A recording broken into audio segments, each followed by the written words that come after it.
Pernahkah teman-teman bertanya, di antara orang baik yang ibadah seadanya dan orang jahat yang ibadahnya taat, manakah di antara mereka yang lebih disayangi Tuhan? Kutipan tersebut sering sekali terlintas di pikiran saya tanpa saya sadari setiap kali saya mengalami masalah.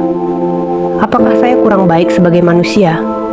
Ataukah saya kurang taat sebagai hamba Allah Subhanallahu wa ta'ala? Bagian mana yang harus saya perbaiki? Apakah karena ibadah saya masih kurang?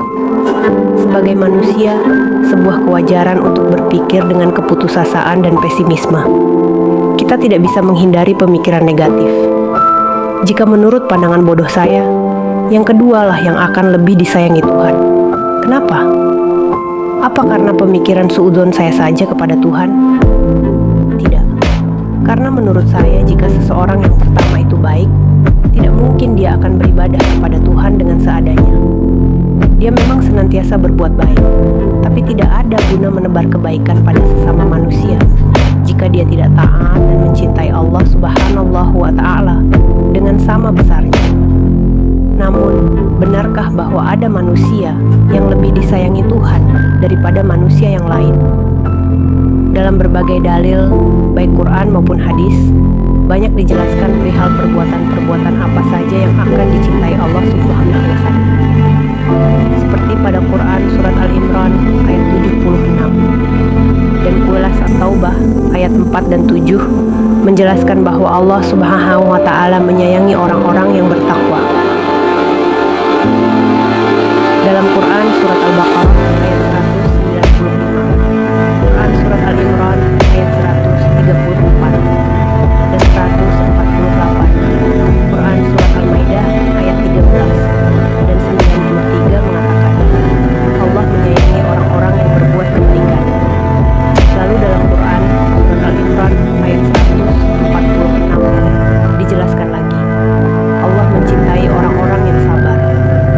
Kemudian di Quran surat Al-Imran ayat 159 dikatakan Allah mencintai orang-orang yang bertawakal.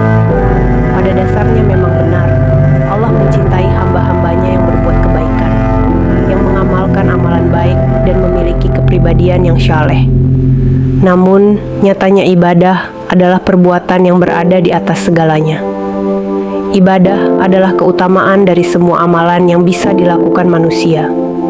Dari Abu Hurairah berkata, Rasulullah Shallallahu Alaihi Wasallam bersabda, sesungguhnya Allah tidak melihat fisik dan harta kalian, tetapi Ia melihat hati dan amal kalian. Hadis riwayat Muslim. Dalam hadis yang diriwayatkan oleh Tirmizi, An-Nasa'i, dan Abu Dawud juga mengatakan, sesungguhnya amal yang pertama kali dihisab pada seorang hamba pada hari kiamat adalah salatnya. Maka, jika salatnya baik, sungguh ia telah beruntung dan berhasil. Dan jika salatnya rusak, sungguh ia telah gagal dan rugi. Meskipun kepribadian seseorang tidak baik, perbuatannya di kehidupan nyata masih diliputi maksiat dan dosa. Tapi beribadah, menunaikan salat, zakat, puasa, dan membaca Al-Quran adalah hal yang utama dalam hidup. Seberapapun besarnya dosa yang manusia perbuat, meskipun kepribadiannya masih sering berbuat maksiat, tetap saja mengutamakan salat dan beribadah kepada Allah Subhanallahu wa ta'ala adalah hal yang pertama. Tidak ada manusia yang sempurna, yang baik hati dan kepribadiannya